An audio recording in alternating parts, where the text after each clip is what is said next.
Muy bien. Entonces, me gustaría saber si hay alguna pregunta sobre la tarea o el ejercicio que hicimos de los ejemplos antes de comenzar o bueno, en general. Entonces, sería ahorita el momento para atender esas preguntas. ¿Alguien?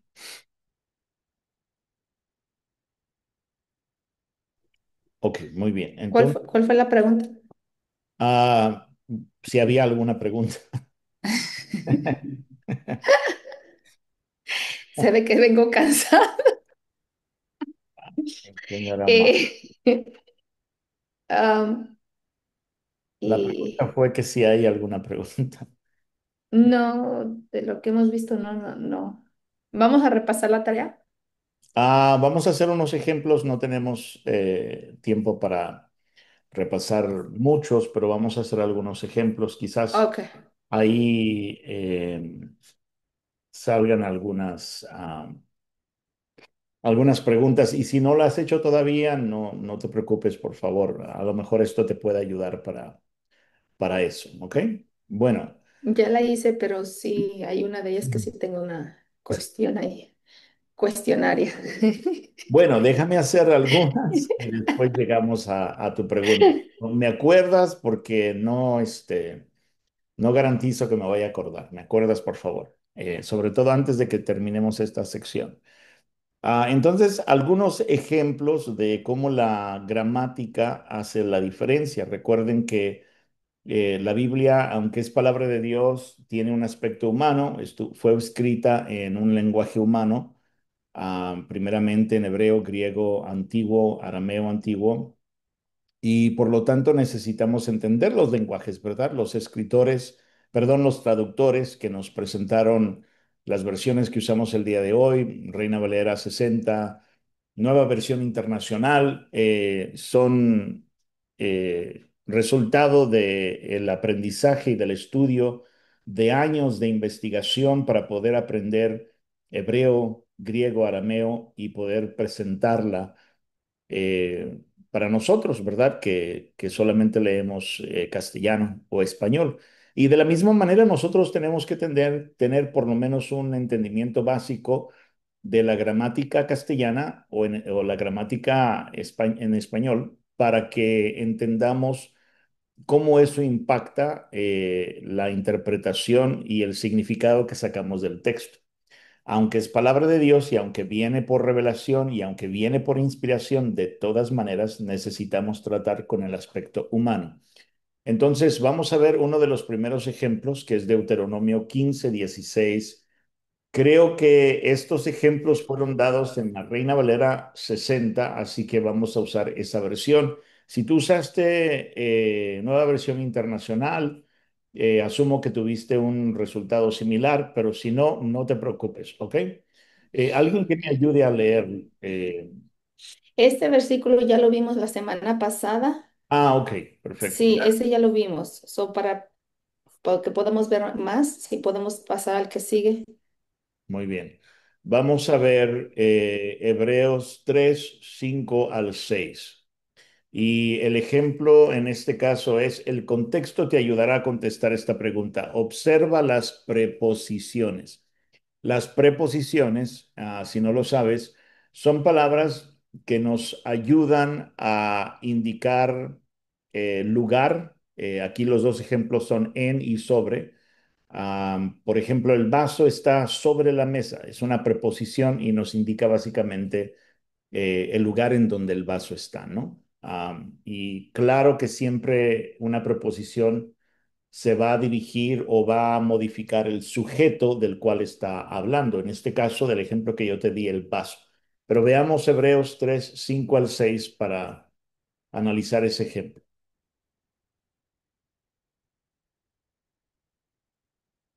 ¿Alguien lo puede leer en voz alta, por favor?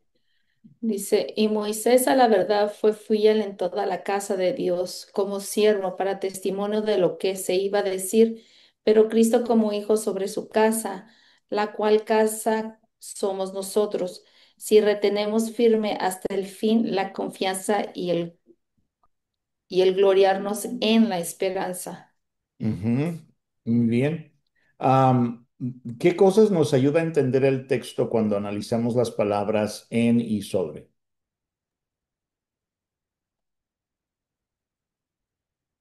No hay respuestas correctas e incorrectas, es simplemente, amor, tienes tu micrófono apagado. Donde dice, en toda la casa, está hablando del lugar y de Dios, posesión, o sea, la casa, o sea, está hablando del lugar de Dios. Ok, Y luego usa otro de lo que se iba a decir, que es una acción, se va a hacer una acción, ok, ¿sí? ok. Gloriarnos en la esperanza. Ujú. Ahí era una característica o qué es en la esperanza. Ahí no sé, No, no te preocupes. Vamos a leer otra es, vez las instrucciones. Entonces, el contexto significa, o sea, todo lo demás que se dice a contestar esta pregunta, te ayudará, perdón, a contestar esta pregunta. Observa las preposiciones en y sobre en el libro de Hebreos. ¿Sugieren estas preposiciones algún significado especial?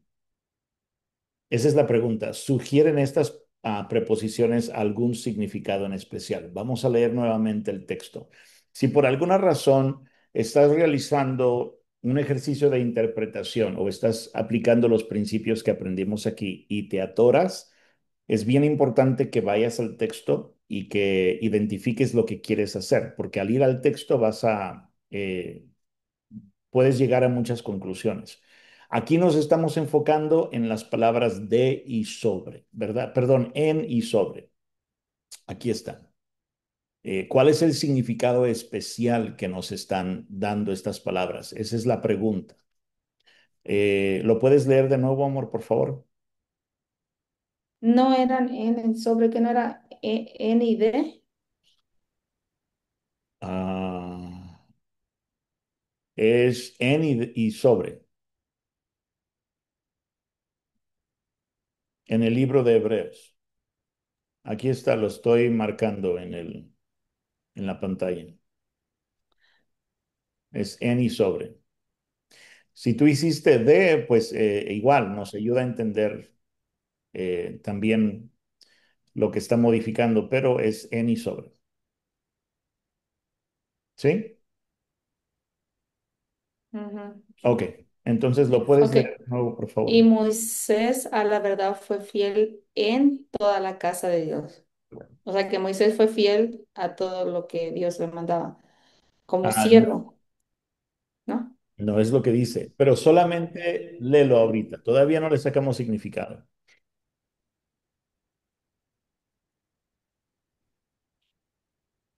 Ok. Como siervo para testimonio de lo que se iba a decir. Pero Cristo como hijo sobre su casa, Ujú, la cual casa somos nosotros, si retenemos firme hasta el fin la confianza y el gloriarnos en la esperanza. ujú. Ahí no hay sobre, está en. Yo saqué la palabra en, no sé dónde saqué en, pero decía en. Ok, de y en. So, Po- Posiblemente el material está intercambiando las dos palabras. O sea, en algunos ok, casos, en y sobre pueden significar lo mismo, pero vamos a enfocarnos en, por favor. ok. Distraernos. La pregunta aquí es, ¿qué significado especial le atribuyen estas palabras al versículo? En o sobre en algunos casos, que viene siendo lo mismo. ¿Está hablando de un lugar Mm, cuando dice fiel en toda la casa de Dios? ¿Está hablando de un lugar?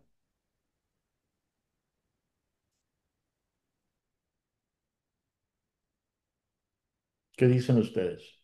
Recuerden, no hay respuesta correcta o incorrecta. Pues ahí en ese caso gramaticalmente sí está hablando, Ujú. porque la casa es un lugar. Entonces, Dios, ¿está pues hablando de qué? ¿De un templo? De una, de una casa, literalmente? el lugar donde Dios habita en los cielos. Ah, la casa de Dios, pues donde amor a Dios, no sé dónde, en los cielos. Ok, bueno, ¿alguien más? ¿Qué piensan? ¿Y qué significado especial dan estas palabras quitemos el sobre, em, eh, en el versículo? ¿Alguien más? Solo estamos buscando ejercitar el pensamiento, no estamos buscando una respuesta correcta. Puede estar incorrecto, pero solamente queremos ejercitar el pensamiento. Pastor, ¿no se referirá como a los mandamientos, que fue fiel a todos los mandamientos que Dios le dio? Sí a los mandamientos, pero también se refiere a que hizo todo lo que Dios le pidió en relación al pueblo de Dios. Cuando Hebreos 3 5 al 6 está hablando de la casa de Dios, se está refiriendo al pueblo, a donde Dios habitaba. O sea, no necesariamente a un artefacto, no a un edificio, sino a la casa de Dios, incluyendo los mandamientos, como tú dices, Cariana. Eso es Que muy fue fiel a nosotros, fue fiel a nosotros, siempre fue fiel a nosotros. exactamente, Yusme. Fue fiel al pueblo en relación a lo que Dios le mandó, ¿verdad? Exactamente, eso. Y ahora, ¿qué es lo que sucede en el caso del versículo Ok, ¿me 6? puedes repetir así lo que quiso decir Yusme? Lo que quiso decir Yusme es que fue fiel a nosotros, o hablando en términos del contexto, fue fiel al pueblo de Dios. Cuando dice la casa de Dios, se está refiriendo al pueblo. Es ahí donde Dios habita. O Ah, porque dice como siervo, o sea que se sirvió a todas las personas. Ok, Karen. exactamente. Am, específicamente como siervo de Dios, pero sí, o sea, sirvió a la gente de nuevo en relación a lo que Dios le había mandado o al cumplir el propósito, los mandamientos de Dios, ¿verdad? Entonces, ¿a qué se está refiriendo cuando dice, pero Cristo como hijo sobre su casa?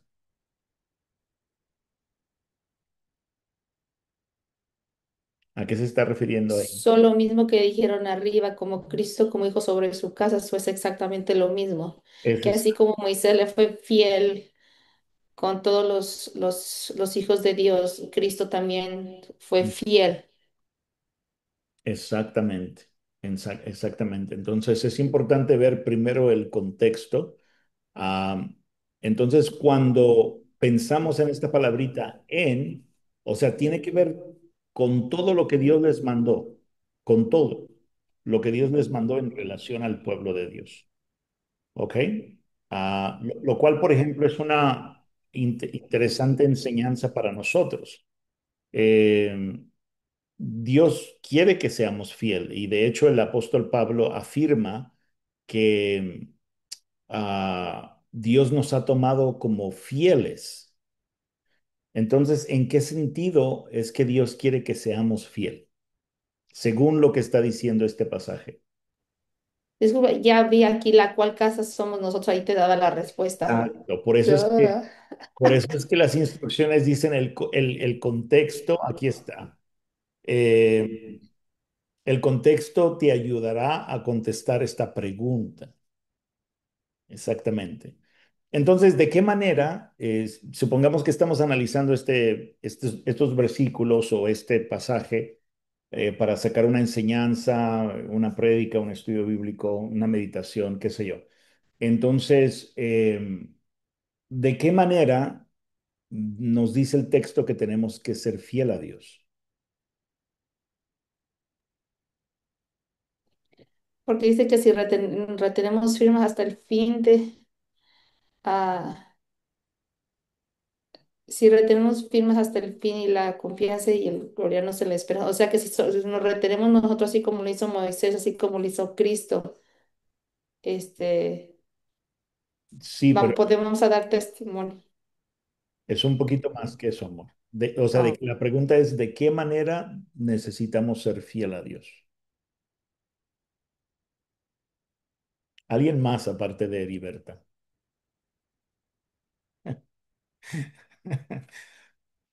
Pues con la obediencia, pastor, porque pues, aunque no siempre obedecemos, pero Ok, obediencia. obediencia.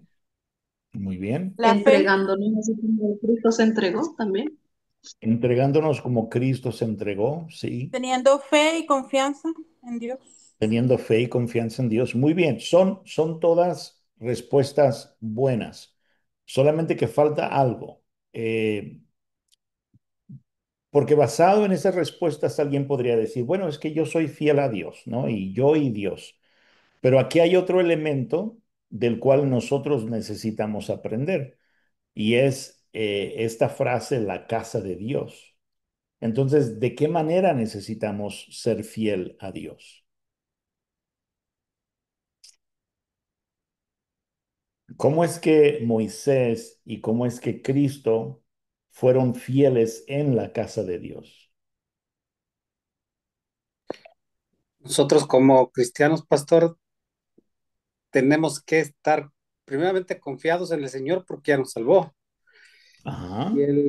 Y el gloriarnos es cuando somos llenos del Espíritu Santo y en la esperanza es para predicar el Evangelio, Ujú, porque al principio dice que Moisés fue testigo para testimonio de lo que se iba a decir ujú, y lo que se iba a decir iba a ser a través de el Evangelio, o sea, ujú, como siervos, como Moisés, y nosotros somos siervos, tendremos que dar las nuevas para glorificarnos en la esperanza hasta que el Señor venga. ujú. Amén. Sí, eso es correcto. Y tocaste uno de los puntos en relación a lo cual necesitamos ser fieles, es que necesitamos evangelizar a otros. O sea, no estamos tratando de serle fiel a Dios en una burbuja, ¿no? O en un espacio así como en un vacío, ¿no? Donde no hay nadie más. Por ejemplo, tanto Moisés como Cristo le fueron fiel a Dios en relación con el pueblo de Dios. O sea que Moisés cumplió todo lo que Dios le pidió en relación a su pueblo. Por ejemplo, una de las cosas que le pidió es entregarles la ley, ¿verdad? Entonces, ser fiel a Dios implica cumplir todo lo que Dios quiere que hagamos en relación a su pueblo y en su pueblo. Eso es bien importante. O sea, les doy un ejemplo. De repente una persona puede decir, no, es que pues yo le soy fiel a Dios y yo tengo una relación con Dios, pero es nada más yo y mi Dios. Por ejemplo, yo no quiero ir a la iglesia. Es que en la iglesia hay muchas situaciones, hay esto, hay lo otro, y no, prefiero no ir a la iglesia. Yo y mi Dios y yo le soy fiel, yo le busco. Eso sería una enseñanza correcta basado en lo que nosotros estamos aprendiendo aquí. ¿Qué dicen?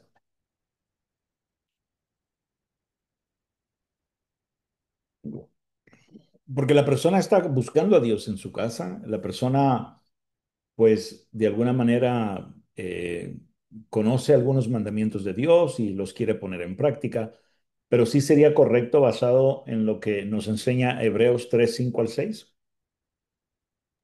No, pastor. No sería, ¿verdad? Porque Dios nos da mandamientos que nosotros debemos de obedecer en relación a otras personas. Por ejemplo, nos dice, ama a tu prójimo, ¿verdad? Nos dice, perdona, nos dice, sobrelleven las cargas los unos a los otros. Entonces, no podemos ser totalmente fieles a Dios si nosotros no tomamos a su casa en cuenta. Y su casa es el pueblo, su casa es la iglesia en el caso de nosotros. Tanto Moisés y Cristo fueron fieles a Dios en su casa, en la iglesia, con otros creyentes y cumplieron pues la voluntad de Dios, am, la voluntad que Dios tenía para ellos en relación a sus hermanos y a sus hermanas. Entonces, una persona que diga, no, es que yo le soy fiel a Dios en mi casa, yo lo busco. Sí hay personas, yo he hablado con algunas, Y dice, no, pues yo le soy fiel a Dios, pero es que no se le puede ser fiel a Dios si estamos fuera de su casa, fuera de la gente, del pueblo que Dios ama, fuera del pueblo que Dios redimió, por el cual Cristo derramó su sangre. O sea, no es posible. Necesitamos ser fiel a Dios, pero en su casa, ¿ok? También dice, creo que se usó la palabra ahí sobre, em, porque algunas versiones usan la palabra sobre toda la casa de Dios. Entonces también implica que de alguna manera Moisés tenía un liderazgo que estaba sobre el pueblo, y si notamos el contexto de toda la historia de Moisés, los 10 mandamientos y todos los mandamientos que Dios dio después, en cierto sentido, Moisés tenía autoridad, era como responsable por el pueblo, y en ese sentido también fue fiel, ¿verdad? De ejercer liderazgo, de ejercer la influencia, de darles los mandamientos, de la misma manera como lo Cristo lo fue y lo sigue siendo para con su iglesia, ¿verdad? De hecho, la Biblia afirma eso, que Jesús es la cabeza de la iglesia, que Jesús sigue asumiendo responsabilidad por la iglesia, la cuida, la sustenta, está preparándola para su segunda venida, para presentársela a sí mismo, ¿verdad? Sin arruga, sin mancha. Entonces, es esa idea de que está asumiendo el liderazgo, la autoridad que Dios le ha dado sobre el pueblo para cuidar del pueblo y eh, para que el pueblo también sea fiel a Dios, ¿no? Esa es la idea. ¿Alguna pregunta sobre este versículo antes de que brinquemos a otro?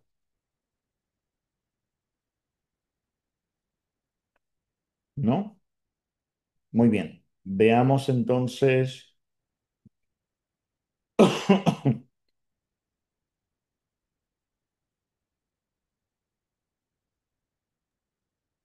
La Es primera me la saqué mal. la Ti, primera ti, que la ti. sacaste mal. Bueno, lo bueno es que tienes oportunidad. Mala interpretación. No sé de dónde saqué la palabra en, pero sí, sí, ya estoy revisando. Si dice sobre, pues dice sobre la, o sea, sí. No sé por qué, que me confundí. Vamos a ver Hechos 2. Tienes la oportunidad de corregirlo, Omar. Vamos a ver Hechos 2 del 1 al 3. Entonces, Ah, eh, esa sí me la sé, esa sí me la sé, esa sí la hice. Si nadie más la hizo, yo la hice. Dios mío.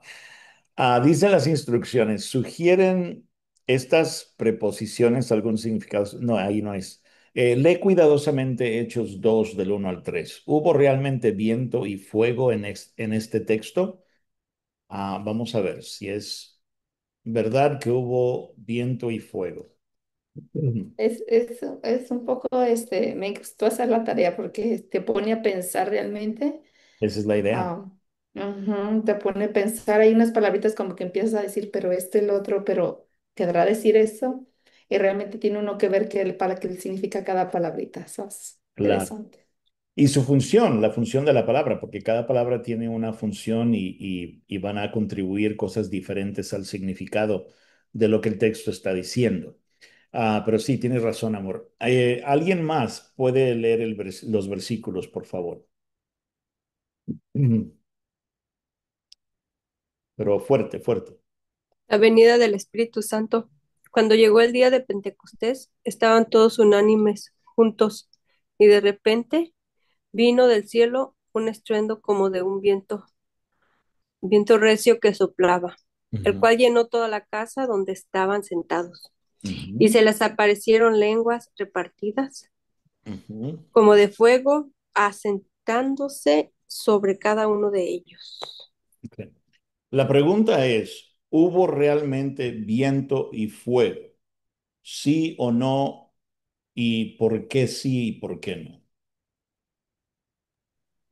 ¿Alguien más antes de ir? ¡Ah! Es que dice cómo, pastor, o sea, quiere Ajá. decir simulando, no, no dijo viene directo, o sea, algo, otra palabra, pero dice cómo.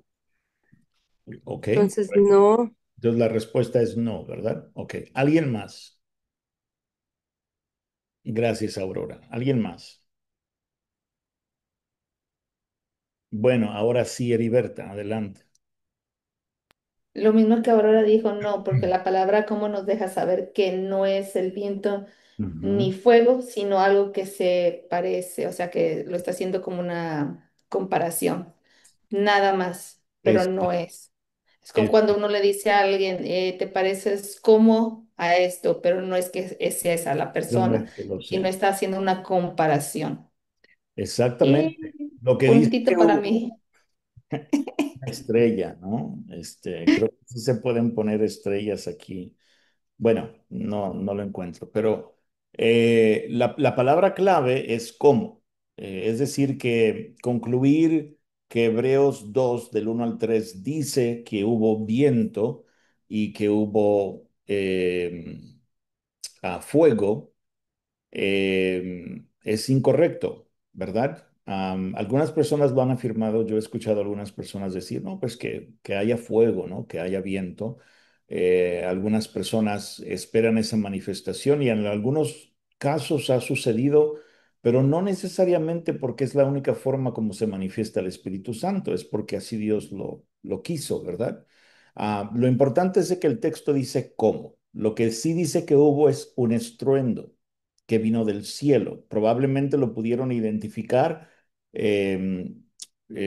quizás porque lo podían escuchar y entonces se oía más lejos y escucharon cómo se iba acercando. Probablemente, esta es una opinión mía personal, la Biblia no dice eso, pero lo que sí la Biblia dice es que hubo un estruendo. Y siguiente, que se les aparecieron lenguas repartidas como de fuego, o sea, clara, como de fuego, como si fueran fuego, pero probablemente eran otra cosa, asentándose sobre cada uno de ellos. Entonces hubo lenguas como de fuego asentándose sobre cada persona. Probablemente algo que sí fue visible, porque así lo describen, o sea, describen cómo se asentó sobre cada persona, mas no dice que era fuego, simplemente dice como fuego. ¿Ok? Entonces, concluir que hubo viento y fuego en Pentecostés, cuando vino el Espíritu Santo, sobre los 120 que estaban orando antes de, perdón, después de la partida del Señor Jesús, es incorrecto. ¿Ok? Pregunta, comentario sobre esto. ¿No? Muy bien. Veamos otra entonces. Observa las palabras, estoy aquí en esta parte, observa las palabras, observa bien las palabras que Jesús usó en Mateo 26, 26 al 28. Veamos.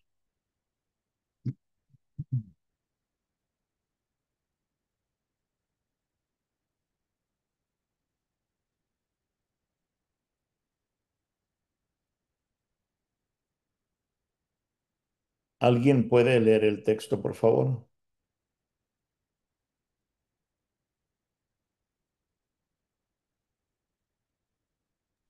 Y mientras comían, tomó Jesús el pan y bendijo y lo partió y dio a sus discípulos y dijo, tomad, comed, esto es mi cuerpo. Y tomando la copa y habiendo dado gracias, les dio diciendo, bebed de ella todos, porque esto es mi sangre del nuevo pacto que por muchos es derramada para remisión de los pueblos, también de los pecados.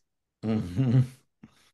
La pregunta es, nota las palabras, esto es mi cuerpo y esto es mi sangre. ¿Qué nos dicen esas palabras gramaticalmente y cuál es su interpretación y su significado teológico?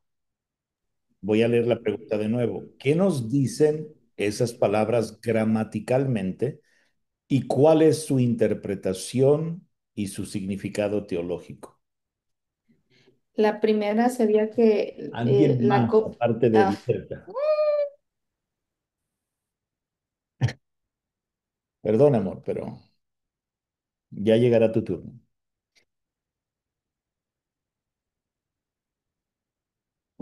¿Alguien más? Si no, vamos a dejar a Heriberta hablar, ¿eh?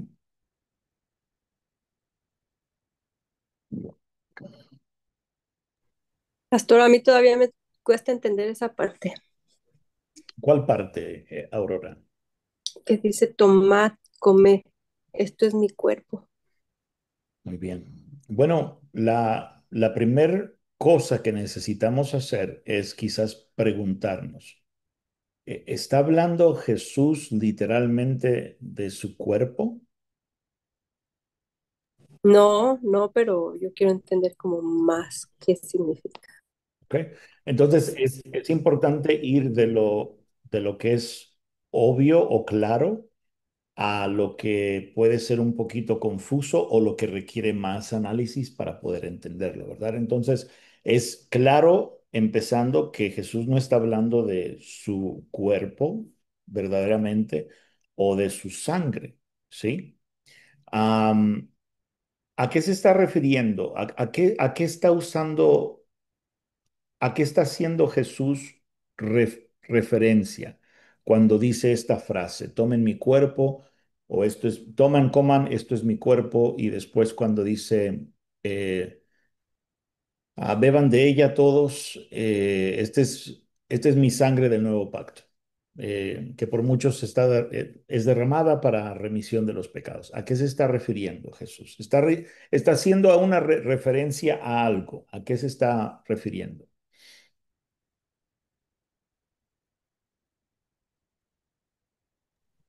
Al precio que pagó con su sangre en la cruz. Exacto, se está refiriendo a su crucifixión, ¿verdad? Am, pero lo está haciendo analógicamente o representativamente usando los elementos del vino y los elementos del pan, y lo está haciendo durante una cena. Aquí Jesús está teniendo una cena literal, ¿verdad? Sabemos que no, que ese pan no es el cuerpo de Jesús. Sabemos que ese vino no es la sangre de Jesús, representa la sangre de Jesús, representa el cuerpo del Señor Jesús, pero no lo son, ¿verdad? Son elementos que tienen un significado representativo. Pero Jesús está haciendo referencia a, a su crucifixión, a su sacrificio por nosotros. Entonces, ¿qué podría significar el tomar de la copa y el comer del pan? Recuerden, puede parecer un poquito confuso porque Jesús sí está hablando de los elementos, sí está teniendo una cena con sus discípulos y está usando el vino y el pan para hacer una ilustración, una representación. Entonces, eso significa que el comer, el acto de comer, también representa algo. Si en una cena nosotros entendemos que tomamos la copa o tomamos la bebida, ¿verdad? No la copa, pero sea el jugo, la leche, el agua, etcétera, y comemos verdaderamente la comida, ¿qué es lo que nosotros tenemos que hacer con su resurrección? Perdón, con su sacrificio, con su muerte, con su crucifixión. Pastor, esto es como como algo que está diciendo, o sea, como que con esto limpiamos nuestros pecados. Ujú, exacto. Y Habla sobre el nuevo pacto y dice que su sangre representa el nuevo pacto, o sea que está representando a través de la muerte de Jesús para el perdón de los pecados de la humanidad, aquellos que creen en Él, en lo que Él hizo en esa cruz. O sea, ahí aquí dice está, del nuevo pacto, ahí para es, aquellos que están creyendo en lo que Él hizo. Es un símbolo ahí que el es. pan representa su cuerpo y la copa representa su sangre. Como ya dije, es un simbolismo. Y el comer, en cierto sentido, representa el responder a su sacrificio. Es decir, poner la confianza en su sacrificio, ¿verdad? De la misma manera como una persona se sienta o una familia se sienta y comen, ingieren la comida que tienen a la mesa, la digieren, la procesan, la toman en la mano, se la llevan a la boca. Así nosotros necesitamos ejercitar nuestra fe y confiar constantemente en Él, ¿verdad? Porque si analizamos nuestra vida, pues nos falta muchísimo para poder ser verdaderamente perfectos delante de Dios. Entonces, constantemente, como una persona necesita alimento, constantemente así nosotros necesitamos seguir creyendo en su sacrificio, seguir regresando a lo que Él hizo por nosotros en la cruz del Calvario, de tal manera que podamos seguir perseverando, que podamos seguir luchando. O sea, de eso está hablando el Señor Jesús. El significado teológico es el acto de perseverar en fe, como una persona persevera alimentándose y nutriendo su cuerpo. Así nosotros necesitamos perseverar en fe para alimentar nuestro espíritu y para crecer espiritualmente y para madurar espiritualmente. O sea que no es algo que tú haces hace mucho tiempo, en el momento en que te convertiste y confesaste a Jesús como tu Señor y tu Salvador, sino es algo que tú haces constantemente como el comer. Tú regresas a Él, tú sigues dependiendo de Él, tú te refugias en Él, tú dependes de Él, no dependes de tus fuerzas. Si fallaste, bueno, pues levántate, sacúdete el polvo y entonces sigue adelante y sigue confiando. Sigue creyendo que ese sacrificio es suficiente para sostenerte, para levantarte cuando tus fuerzas llegan a su límite o llegan a su tope. Ese es el significado teológico. O sea que es mucho más profundo que la Santa Cena que nosotros tenemos. Por eso es que siempre que se menciona, perdón, por eso es que siempre que tomamos la Santa Cena, se hace una mención, se da una breve explicación de lo que Jesús estaba enseñando. Porque la idea es que podamos regresar a Él de la misma manera como nosotros regresamos al alimento, ¿verdad? Ese es el punto. Pregunta, comentario sobre esto,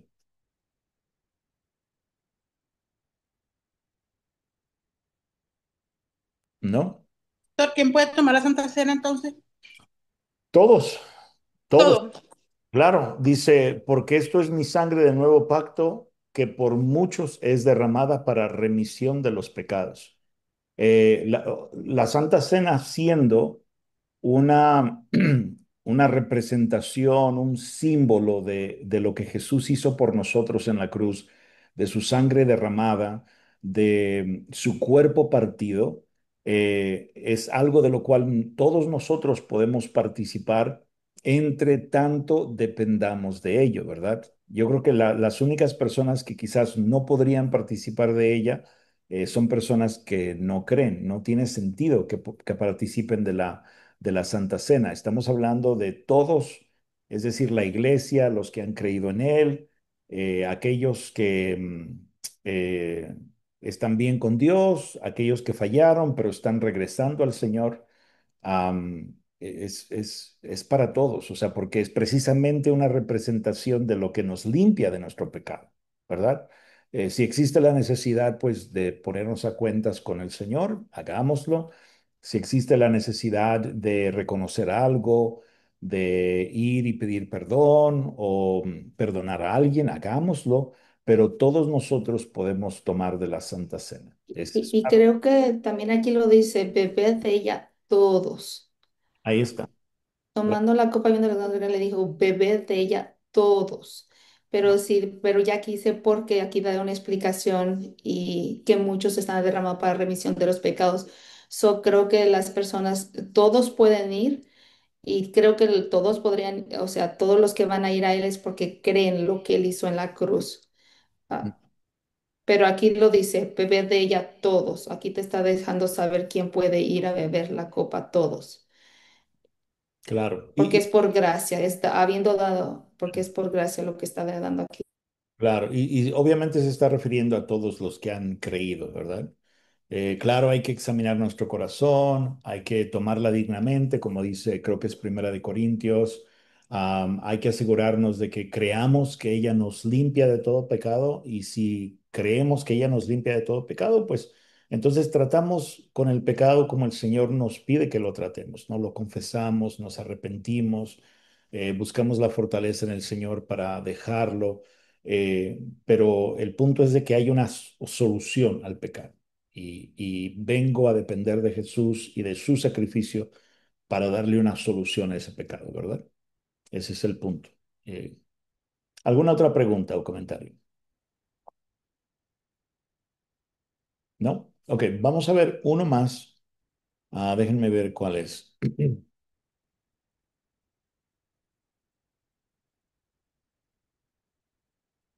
Muy bien, este es un buen punto.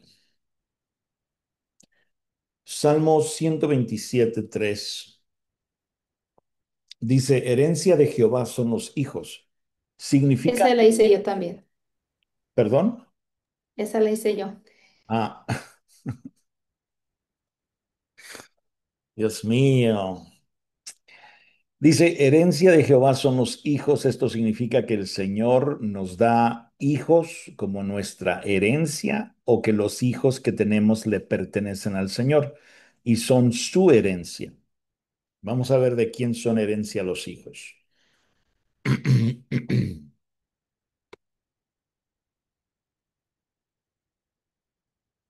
¿Alguien lo puede leer en voz alta, por favor?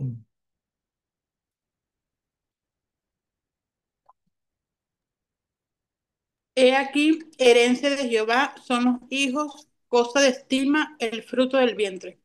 Ujú. Entonces, significa que Dios nos da una herencia a nosotros cuando tenemos hijos, cuando nos permite tener hijos, o es que los hijos son su herencia y le pertenecen a Él. Esa es la pregunta. Yo puse ah, que los hijos que tenemos le pertenecen al Señor y son su herencia de Él. Sí, esa es la herencia que Él nos da a nosotros, pero es de Él. ¿Por Son qué? sus hijos y no los deja de herencia. Ok, ¿por qué? Porque dice herencia de, aquí la palabra de nos deja saber que le pertenecen a Él. No dice herencia de los seres humanos, no dice de los hijos, sino dicen de Jehová son los hijos. En la mayoría de los casos, la palabra de, la preposición de, implica posesión. Es decir, el de es un posesivo. Am, Hace una función posesiva. O sea, nos está indicando a quién le pertenece cierta cosa. Por ejemplo, alguien puede decir, preguntar, ¿de quién es esta taza? ¿No? Y entonces alguien responde, esa taza es de Roberto. Y eso significa que la taza me pertenece a mí, ¿verdad? Entonces, esa es la misma función que nosotros vemos en esta palabrita de.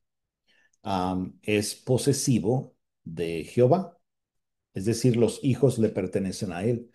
Dios nos los da, como han dicho muchos predicadores, nos los presta, pero en realidad los hijos le pertenecen a él. Ujú.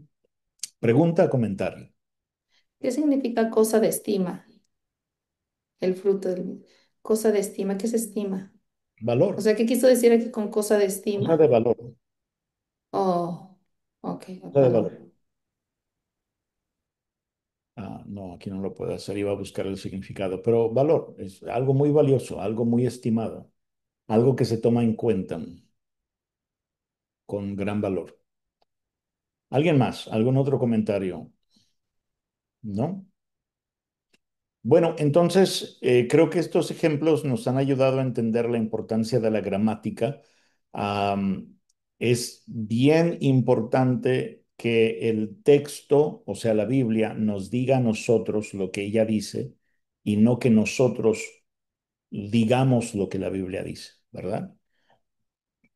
Perdón, hay muchas personas que corren el peligro de que cuando están leyendo la Biblia, ellos ponen su propio significado por falta de aplicar algunos principios como estos. La Biblia es la que nos tiene que hablar. Es verdad que hay una alta posibilidad de que varios de nosotros nos acerquemos a la Biblia y leamos la Biblia con conocimiento previo por lo que escuchamos, por predicaciones, por lo que alguien nos dijo. Y eso está bien. Mucha de esa información es correcta y afirma lo que ya nosotros sabemos cuando nosotros leemos la Biblia. Pero habrá casos donde ese no es la mejor forma de abordar la Biblia o de empezar a leer o estudiar la Biblia. Necesitamos aplicar ciertos principios, ejercitar el hábito de aplicar ciertos principios como los que acabamos de ver en esta clase, para poder entender primero el significado y después saber cómo aplicarlo a nuestras vidas. ¿Ok? Entonces, vamos a continuar leyendo Creo que nos quedamos aquí. ¿Dónde nos quedamos? Déjenme revisar. Nos quedamos aquí. Otras dos lecciones importantes. Y de nuevo, si ustedes sienten la necesidad de como que repasar un poquito más, tienen esta porción. Después de esta clase les voy a mandar la totalidad de la lección, es decir, todo el material completo para que ustedes lo puedan repasar. Y mi recomendación va a ser insistentemente la misma. Empieza a leer tu Biblia tomando en cuenta estos principios. O sea, no tienes que hacer un trabajo de interpretación completo de una vez.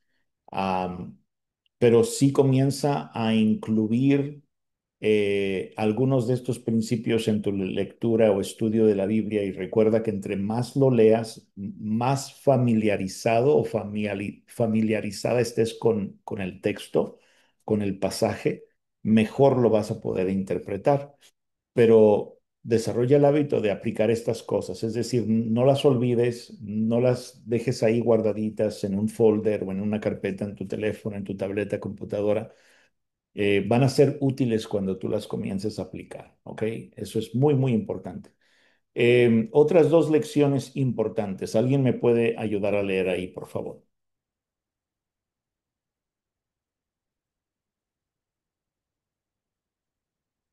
Ah, Además de los principios fundamentales para interpretar la Biblia correctamente, que ya se explicaron anteriormente, existen dos lecciones importantes que todo intérprete de la Biblia debe conocer. A veces nos atrevemos a dar respuestas a preguntas que no se contestan en la Biblia. Algunos predicadores basan parte de su sermón en cosas que no se mencionan explícitamente en la palabra. Es importante que reconozcamos que a veces no tenemos suficiente información en la Biblia para contestar a todas nuestras dudas.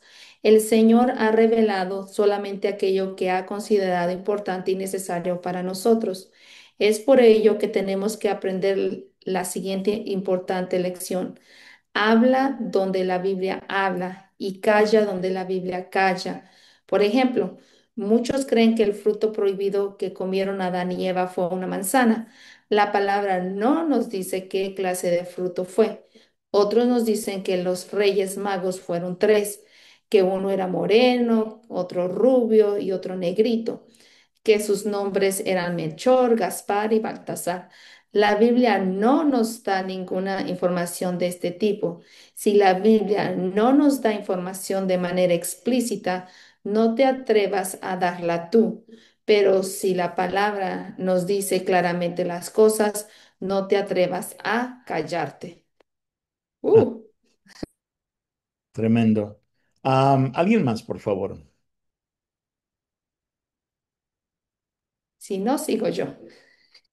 No. Menos mal que es lo de la Biblia y no de cuando te da sueños e interpretación. Y ahí si tuviera a latigazos. Bueno, Leo. Por favor.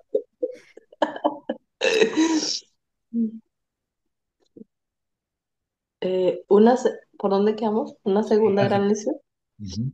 Una segunda gran lección que debemos de aprender es la analogía de la fe. Una analogía es una comparación. La analogía de la fe consiste en que la escritura debe ser comparada con la escritura para interpretarla correctamente. Esto nos ayudará a no malinterpretar los textos y distorsionar las enseñanzas de la Biblia. Esto nos ofrece una gran protección en contra de errores porque el mejor intérprete de la Biblia es la Biblia misma. Cuando leemos o estudiamos un texto o pasaje de la Biblia, antes de llegar a nuestras propias conclusiones, tenemos que tomar en cuenta lo que dice el resto de la Escritura al respecto. Recordemos una vez, recordemos una vez es, que la Biblia es una unidad, tiene un solo autor y que por tanto no puede haber conflictos en ella ni puede contradecirse. Por ejemplo, En Génesis 1:28 se dice que Dios creó al hombre y a la mujer a su imagen. Algunos interpretan ese texto diciendo que somos parecidos a Dios físicamente, pero en Juan 4:24 Jesús mismo dice que Dios es espíritu y un espíritu no tiene cuerpo. Eso significa que ser creado a imagen de Dios no tiene nada que ver con el aspecto físico en nuestro cuerpo. Esto es aplicar la analogía de la fe. Ay, antes que se me escape esta pregunta, ¿verdad? Sí, yo. Entonces, ¿por qué aquí quedó como la hermana, ay, la hermanita, la esposa, bueno, los dos hermanos que están aquí, el otro matrimonio? Leo Quedo yo. confundida, porque hay gente que uno escucha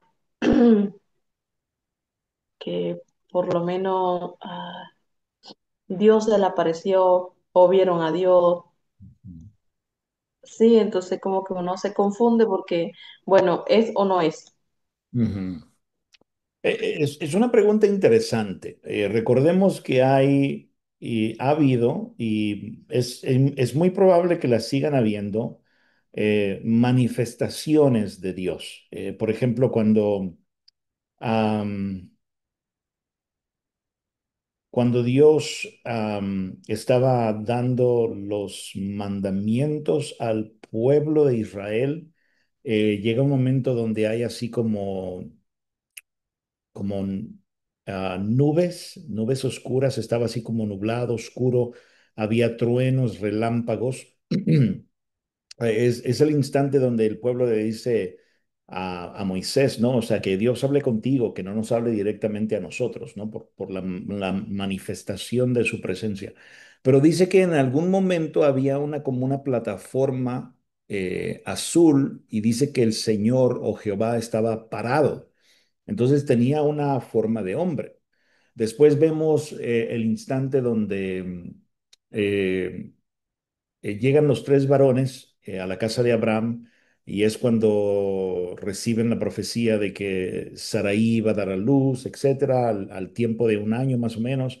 Y ahí vemos que el Señor o Jehová se queda atrás hablando con Abraham y hay pasajes específicos donde dice que era el Señor y tomó se manifestó en forma de hombre y comió con ellos y todo, mientras los ángeles o los mensajeros se fueron para Sodoma y Gomorra, o para... Oh, ay, perdón. Hay también, hay que, ajá, creo que mi pregunta también fue porque una vez también leí eso y quedé así pues como que, como dice la hermana Aurora, confundida, porque dice también que Adán cuando sintió que venía el Señor, que sintió sus pasos, se escondió. Entonces pues, o sea, es espíritu, pero ¿cómo es que sintió los pasos? Muy buena pregunta, Yusme. Creo que ahí es donde está el error. No dice que escuchó los pasos, dice que escuchó el sonido. Déjame aclarar esa pregunta. Eh,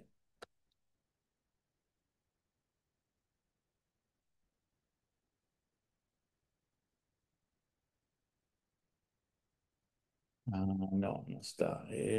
Vamos a ver. Tres. Está en Génesis 3. Aquí está. Génesis 3, 8. Y oyeron la voz de Jehová Dios que se paseaba en el huerto al aire del día, y el hombre y su mujer se escondieron de la presencia de Jehová Dios entre los árboles del huerto. Entonces lo que escucharon era su voz, probablemente llamándolos, ¿no? Adán, Eva, ¿dónde están? Etcétera. Ya, Ah, ya. pero dice que su voz, no sus pasos. Entonces, a lo largo de la Biblia vemos que hay manifestaciones de Dios, de la presencia de Dios en forma humana. Y bueno, en el Nuevo Testamento vemos el claro ejemplo donde literalmente viene y toma forma de hombre, ¿verdad? Se encarna, básicamente. Pero cuando hablamos de la totalidad de Dios, aún antes de que el verbo fuera encarnado, estamos hablando de una presencia espiritual. Lo demás es simplemente una manifestación, es una forma que Dios tomó en ese momento para realizar cierta tarea o comunicar cierto mensaje. Pero en sí, la esencia de Dios, la totalidad de Dios es una presencia espiritual. Entonces ahí está en lo correcto el material, precisamente ya me perdí aquí la hoja, precisamente por lo que la Biblia habla acerca de Dios en numerosas ocasiones. O sea, hay muchas partes en la Biblia donde dice que Dios es espíritu. Y no solamente eso, sino que el contexto de Génesis, que es el contexto inmediato de Génesis, que es el que debemos de tomar en cuenta cuando estamos interpretando un pasaje como la creación de Adán y Eva, el crearlos a su imagen y a su semejanza, nos dice que el Espíritu de Dios se movía sobre la faz de la tierra. Entonces, no perdón, sobre la faz del mar, si no me equivoco, o sobre las aguas, creo que es lo que dice. Y no es factible decir que pues era un hombre, ¿no? O que tenía forma o figura de hombre, sino todo lo contrario, es un ser espiritual. Ujú. No sé si contesté la pregunta o te confundí más, pero sí es No, importante. antes me la aclaró porque yo tenía pisada y era la voz. Claro, claro, sí. Pero sí, es importante que cuando Génesis se refiere a que hizo al hombre y a la mujer a su imagen, mayormente se está refiriendo a la, a, al, al ser una persona, es decir, una persona con la capacidad de hablar, de ver, de oír, de expresarse, de pensar, de tener inteligencia. A eso se está refiriendo, hablando en términos generales, ¿verdad? Ujú. ¿Alguien puede continuar leyendo? Déjenme nada más cambiar aquí la hoja.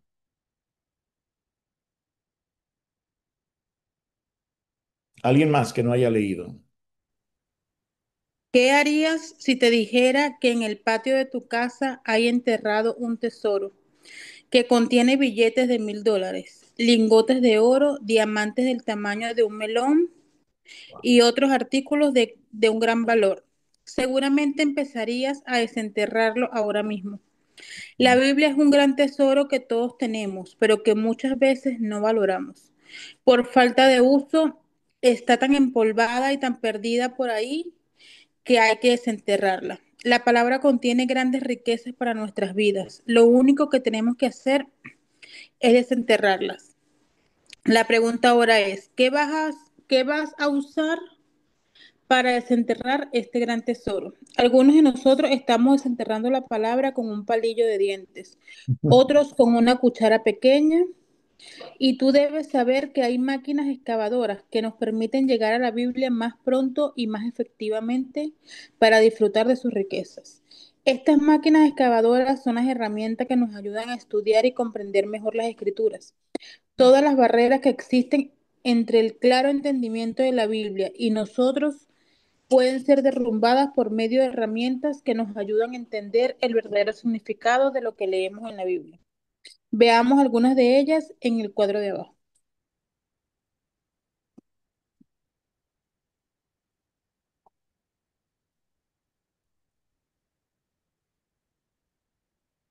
Tipo de herramientas. Descripción se usa para derrumbar. Tipo de herramientas, ajá, atlas.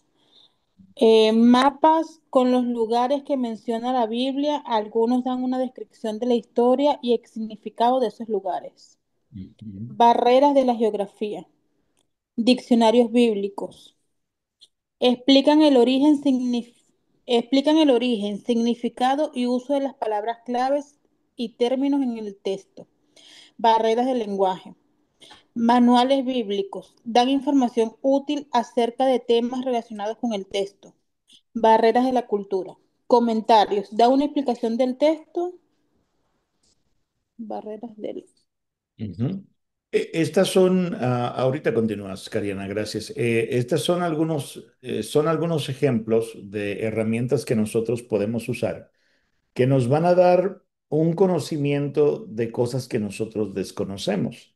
Por ejemplo, un atlas, sobre todo un atlas de los tiempos de Jesús o de los tiempos del pueblo de Israel, del recorrido del desierto del pueblo de Israel antes de entrar a la tierra prometida, los viajes misioneros del apóstol Pablo, los recorridos del Señor Jesús a lo largo de Israel.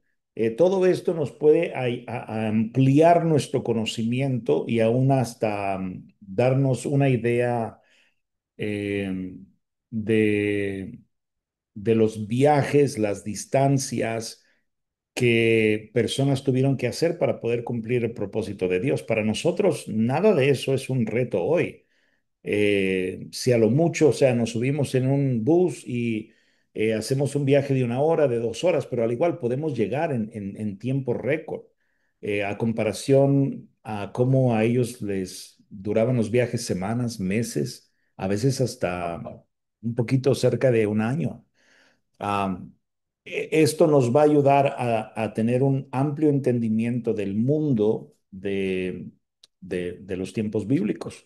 Los diccionarios bíblicos son importantes, aparte de un diccionario de castellano, porque hay palabras que un diccionario de castellano no va a, a dar su significado correctamente.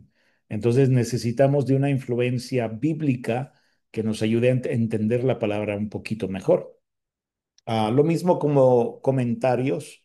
Los comentarios no son, en mi opinión, y esto es mi opinión solamente, no está escrito en la Biblia, eh, son algo con lo cual nosotros debemos de tener cuidado, ¿verdad? Recuerden que el Espíritu Santo quiere usarnos a nosotros, vive en nosotros y quiere hablar a través de nosotros, lo cual implica que nosotros necesitamos pasar un tiempo serio en la palabra de Dios, leyendo, estudiándola, meditándola, etcétera. Los comentarios a veces son una ayuda para poder como buscar confirmación de que estamos entendiendo la palabra correctamente, ¿no? Los comentarios también son buenos ah, cuando se han usado, cuando los escritores de los comentarios han usado herramientas que nosotros no tenemos a nuestra disposición. Por ejemplo, para nosotros que estamos empezando en este viaje, en esta travesía de interpretar la Biblia correctamente, nos podría ser útil un comentario, ¿verdad? Porque no tenemos desarrollado la disciplina de interpretarla correctamente y sacarle el significado, pero sí necesitamos tener eh, cuidado con algunos comentarios. De repente nos van a dar una interpretación que no es la más saludable. Entonces necesitamos hacer uso primeramente de la guía del Espíritu Santo. Necesitamos consultar la misma Biblia como dice el material anteriormente, es decir, que comparamos un pasaje con otro para ver si no estamos creando alguna contradicción o afirmando algo que la Biblia no dice. Pero sí tengo un poquito de reservas con los comentarios bíblicos, ¿verdad? Aunque hay ocasiones donde pueden ser muy útiles. ¿Qué más? Tenemos los manuales bíblicos donde ya llevan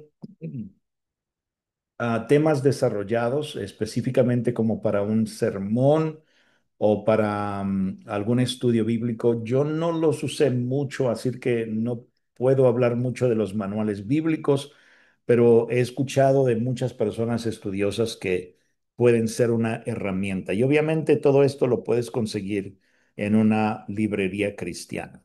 ¿Ok? ¿Alguna pregunta o comentario acerca de estos antes de que sigamos leyendo? ¿No? Ok, puedes continuar, Cariana, por favor.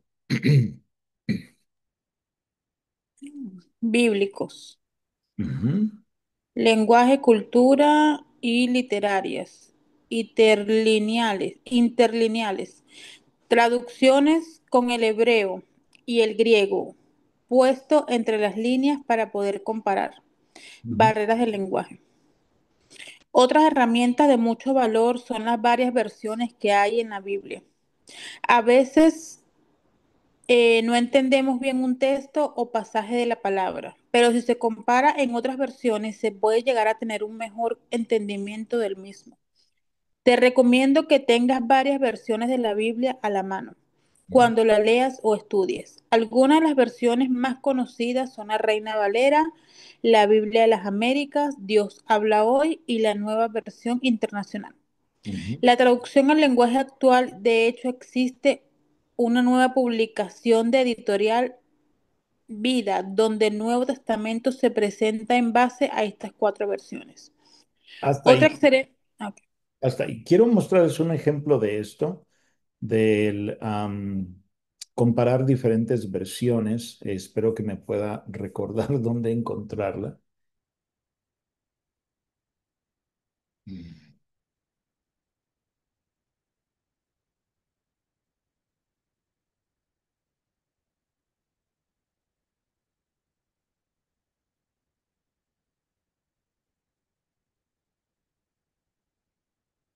Ah, apenas me recordé de ella, así que ténganme un poquito de paciencia. Mm.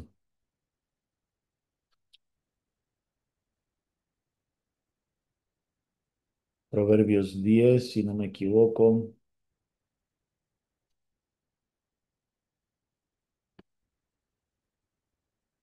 10:26. Esta es la 60, ok.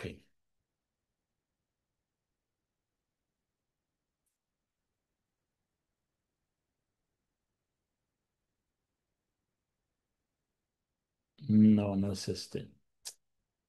Santo Dios, santo Dios.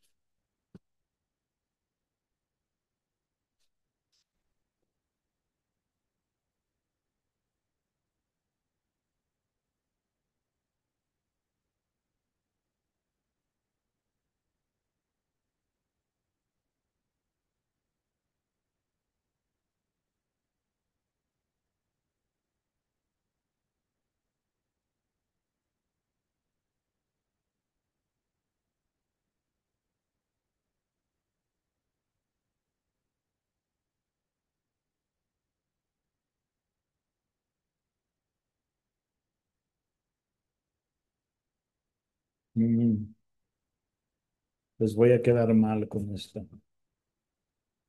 Hay un proverbio específicamente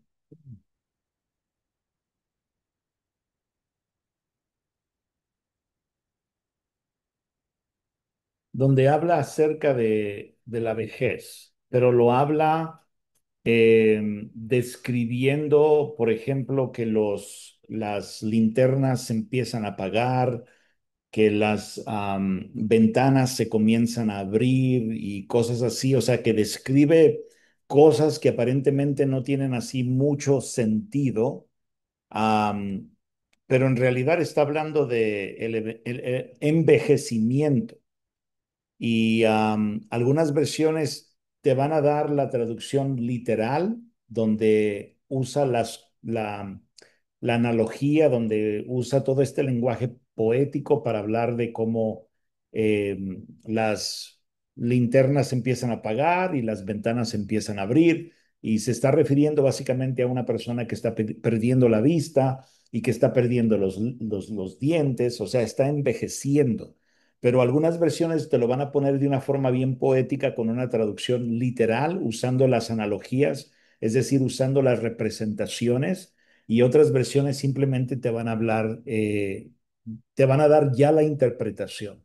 O sea, no te van a dar el lenguaje poético de que las linternas se empiezan a apagar y las ventanas se empiezan a abrir, sino te van a decir ya cuando la persona comienza a perder la vista, ya cuando los dientes se le empiezan a caer, y no es que la Biblia haya sido cambiada. En esas instancias tenemos que tener mucho cuidado, porque a veces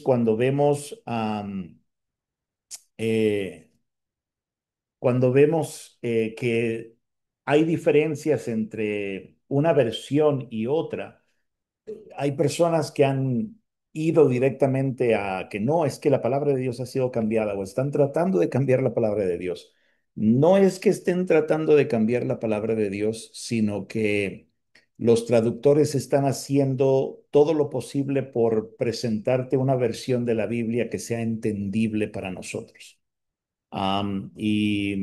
Algunos traductores y algunas compañías de traducción tienen la intención de traducírtelo lo más literal posible, de tal manera que si eh, un pasaje habla no sé, de las hormigas para hablar de multitud de personas, ellos te van a decir las hormigas, ¿no? Creo que es un proverbio donde dice que las hormigas bajarán y subirán, algo así. Pero hay otra traducción que te va a decir la gente va a subir y bajar, la gente va a ser muy activa, etcétera. Y el propósito de eso, de nuevo, es simplemente hacerlo más entendible. Algunas compañías de traducción o algunas editoriales de traducción quieren que la persona lo entienda porque formularon o tradujeron esa versión para que sea entendible para el nuevo creyente. Y hay otras que dicen, no, lo vamos a hacer lo más cercano, lo más literal a los lenguajes originales, de tal manera que si usan lenguaje poético, pues en el español también van a tratar de usar lenguaje poético para describir cierta realidad de la vida. ¿Ok? Quería mostrárselos, voy a intentarlo de nuevo, pero sí me falló esta vez.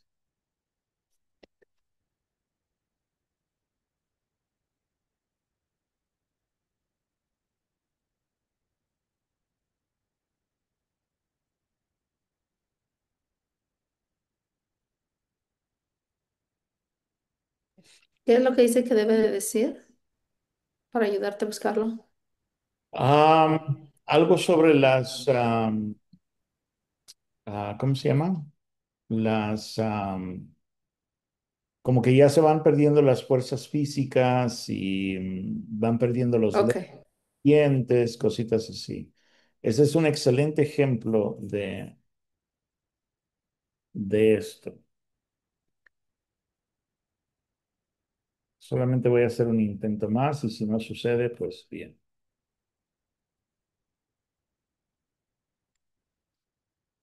Esto me dice que es Proverbios 20.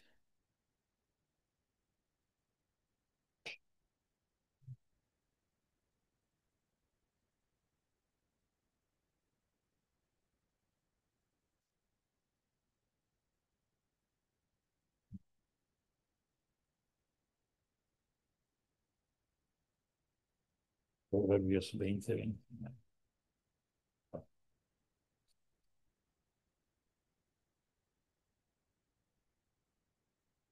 No, no está aquí. Bueno, me van a perdonar por eso. Ok, entonces continuamos. Ahora sí, Cariana, puedes continuar hasta el último párrafo, por favor.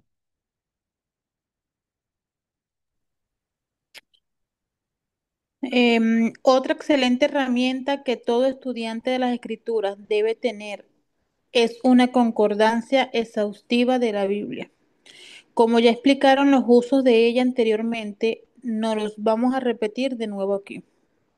Es sabio consultar otros libros para comparar nuestros resultados con ellos. Recordemos que nunca vamos a saberlo todo nosotros. Hagamos uso de lo que otros ya aprendieron. Pero tengamos cuidado, primero es la Biblia y después los otros libros. Asimismo, recordemos que la Biblia es perfecta y los libros hechos por hombres tienen cosas buenas y otras no muy buenas. Por ello, las mejores herramientas de estudio o las primeras herramientas de estudio que debes de tener son una buena Biblia de estudio y una concordancia exhaustiva. Gracias, Cariana, muchas gracias. Muy bien. Finalmente, eh, voy a tratar de ser breve, pero esta parte es muy importante. Vamos a ver la aplicación de la palabra de Dios en nuestras vidas. Es importante que nosotros nos acostumbremos a leer la Biblia, no de manera,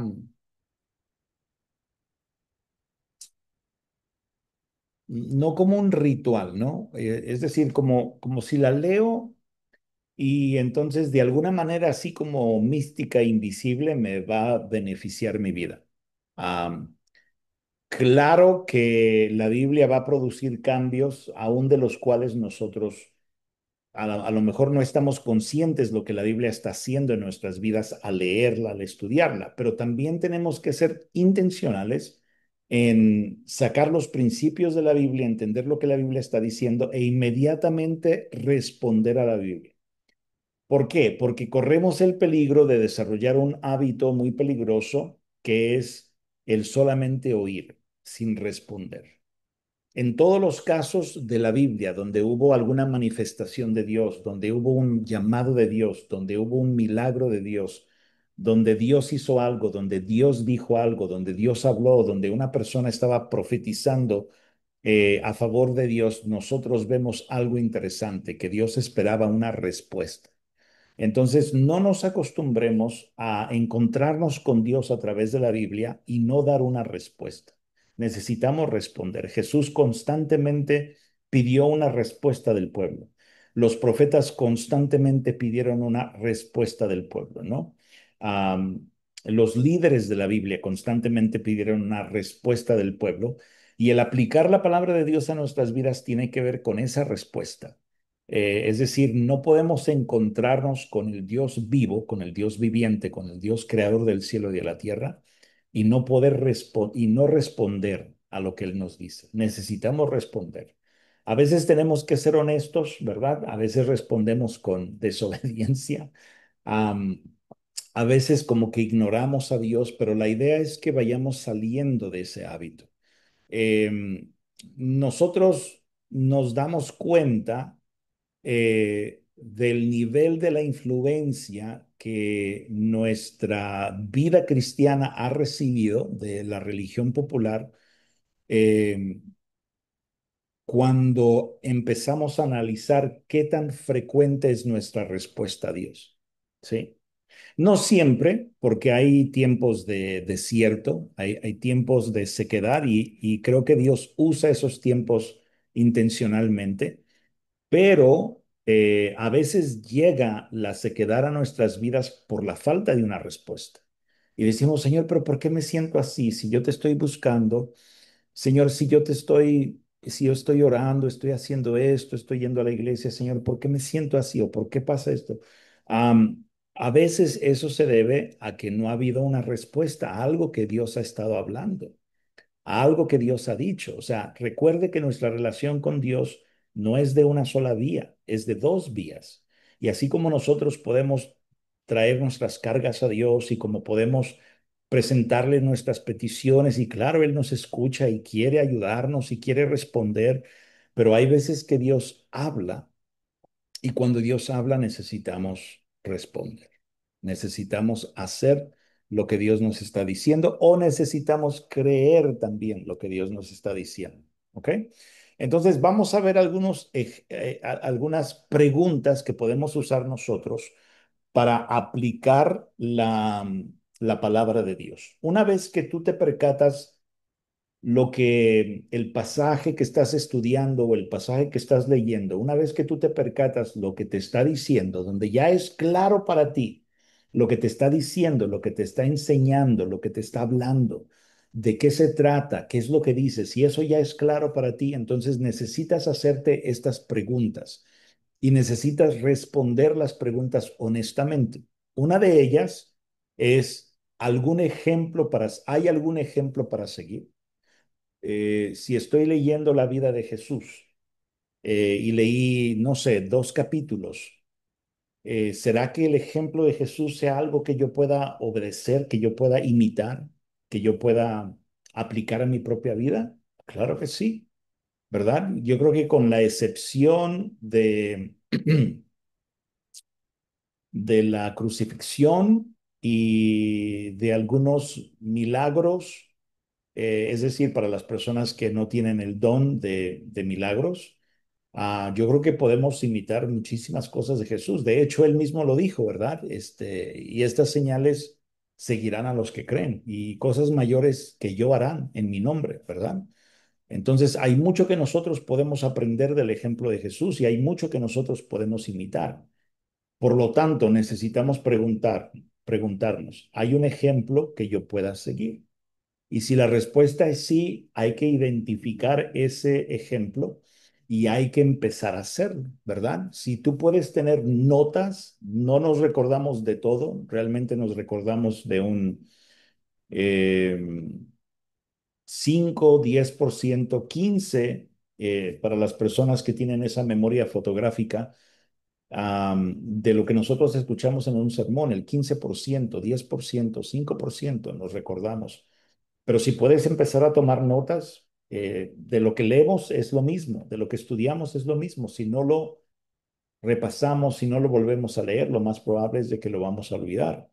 Entonces, y no es que esté hablando palabra contraria, ¿verdad? Esperemos que Dios nos ayude a recordar todo, pero es que así funciona nuestro cerebro en algunos casos. Por lo tanto, necesitamos apuntar, ok, tengo que hacer una nota. Este es el ejemplo de Jesús para mi vida esta semana y voy a tratar de obedecerlo, voy a tratar de imitarlo. La otra pregunta es, ¿hay algún pecado para evitar? Y aquí le podemos agregar, ¿hay algún pecado que confesar? Si no lo pude evitar, si no lo pude, si no logré evitar ese pecado, entonces la pregunta puede ser también, ¿hay algún pecado que confesar? Y pues hacerlo, ¿verdad? El pecado no confesado es como, se convierte como una bola de nieve que empieza algo pequeñito o una avalancha de nieve. Empieza con algo pequeñito, empieza con un ruido, empieza con algo que aparentemente no es tan grande, pero se hace tan grande que después pues nos preguntamos, ¿no? ¿Qué es lo que está pasando con mi vida? ¿Por qué está así? Lo más probable es porque hay pecados sin confesar. Y a veces cuando nosotros estamos leyendo la Biblia, necesitamos poner atención, qué es lo que Dios nos está diciendo acerca de nuestra vida. Otra pregunta que podemos hacer es alguna promesa que reclamar. Y no es así como que reclamar Dios, ya ahorita quiero que lo hagas. No, o sea, no es ese tipo de reclamar. Yo creo que sería, la palabra correcta sería alguna promesa que proclamar, alguna promesa hablar a mi vida. O sea, sabemos que Dios contesta a su debido tiempo, pero también necesitamos creer, o sea, no lo espiritualicemos tanto que digamos, no, es que va a ser a su debido tiempo, pero si Dios te está pidiendo algún tipo de obediencia o te está pidiendo fe para que esa persona, para que esa promesa se haga una realidad en tu vida, pues necesitas rendir esa fe, necesitas cumplir con ese requisito. La misma Biblia dice que Jesús en Nazaret no hizo muchos milagros por la falta de fe, por la poca fe que la gente tenía, más que unos cuantos milagros, ¿verdad? Y sin embargo vemos el caso de personas que ni siquiera eran parte del pueblo de Dios, como la mujer sirio-finicia, y el Señor halagó su fe. O sea, su fe tocó el corazón de Dios. Si estás en el plan de que no, la promesa de Dios se va a cumplir a su debido tiempo, bueno, perfecto, pero por lo menos asegúrate que lo estás creyendo. Y entonces ya cuando cumplimos con ese requisito de que estamos creyendo, de que la podemos hablar con firmeza, de que tenemos la certeza de que esa promesa se va a cumplir y que estoy cumpliendo con los requisitos que Dios me pide para que esa promesa se cumpla, pues entonces sí, claro, a su debido tiempo, Señor. Pero asegurémonos de proclamar esa promesa sobre nuestras vidas, ¿ok? Creo que muchas veces como creyentes no disfrutamos de la abundancia o de la vida abundante que Dios tiene para nosotros eh, por la falta de fe. Entonces, lo que estoy diciendo es simplemente asegúrate que no haya falta de fe. Asegúrate que estás creyendo lo que Dios te ha prometido. Algunas otras que podemos hacer, alguna oración para repetir, alguna oración de confesión. Am, no recuerdo si es el Salmo 51 o el Salmo 37, donde David le dice, Dios, crea en mí un corazón nuevo y un espíritu recto delante de mí. ¿Puedo imitar esa oración? ¿Puedo orar eso por mí? Claro, claro que sí. Por ejemplo, cuando Pedro fue encarcelado, la vez cuando fue él encarcelado solo, y un ángel lo despertó y lo sacó hasta la calle, donde las puertas se abrieron solas, la iglesia cobró confianza para orar y oró cosas así muy radicales, muy tremendas. Oró que Dios siguiera extendiendo su mano para, pues, obrar milagros, sanidades y pues para que su palabra se siguiera predicando, ¿no? Am, entonces, ¿podemos imitar algo así? Claro, o sea, podemos, porque es lo que Dios quiere hacer. Estamos pidiendo cosas conforme a su voluntad. Claro, hay oraciones que nosotros no podemos repetir. Por ejemplo, la oración de Jesús: Padre, Padre, ¿por qué me has abandonado?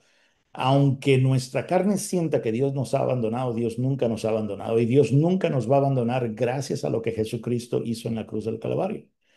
Podemos sentir quizás que Dios nos ha abandonado, podemos caer en la carne bajo la impresión de que Dios nos ha abandonado, pero eso no significa que sea correcto. Y algún mandamiento a obedecer, ¿verdad? Eso es bien obvio.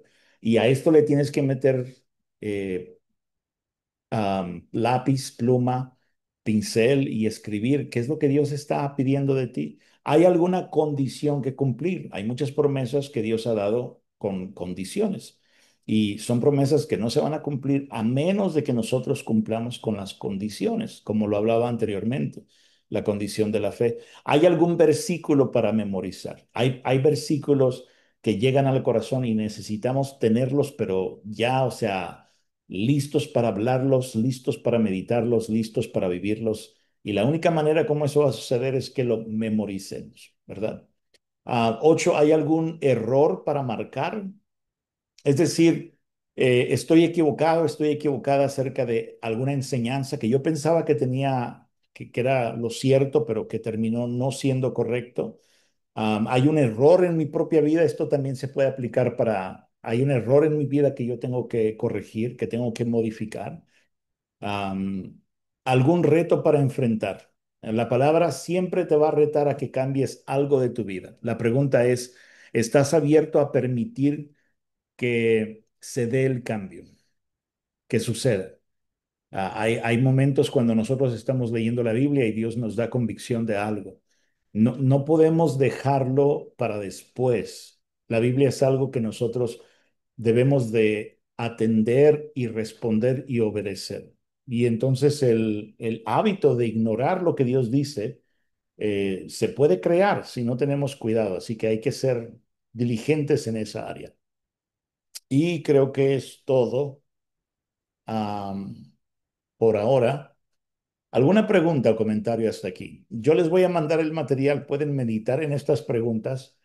Si, si algo necesitamos empezar a usar urgentemente cuando leamos la Biblia, yo diría que son estas preguntas, porque hay cosas, aunque no apliquemos los principios de interpretación, hay cosas que van a ser claras y evidentes para nosotros. Claro, yo te recomiendo que los empieces a practicar, que empieces a ejercitar tu lectura de la Biblia, practicando los principios, aunque no los entiendas, aunque sea quizás un reto para ti, aunque sea, no sé, complicado, pero que los empieces a incluir dentro de tu devocional. Pero si algo necesitamos comenzar a usar urgentemente, diría yo, son estas preguntas que nos llevan a aplicar lo que la Biblia dice, ¿sí? Y creo que nos van a ayudar a distanciarnos de la idea un tanto mística. No siempre, pero a veces es mística porque pensamos que al leer la Biblia algo invisible va a suceder. Pero claro, o sea, el Espíritu Santo está trabajando, la misma palabra es poder de Dios para salvación, es espada de doble filo que penetra lo más profundo hasta los tuétanos. Am, pero Dios también espera que tú tomes acción y que actúes.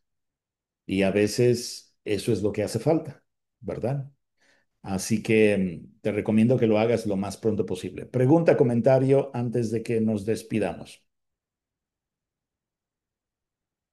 ¿No? Muy bien, permítanme terminar aquí la grabación para poder despedirnos.